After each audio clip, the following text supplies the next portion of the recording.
Olá, na minha frente eu tenho a A200. Neste vídeo eu vou te mostrar como ligá-la e desligá-la. Para ligar esta câmera de painel, primeiro você precisa conectá-la a uma fonte de energia .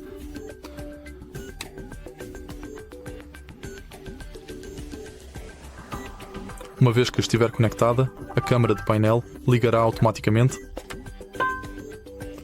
Em seguida você precisa inserir o cartão de memória. Vamos fazer isso.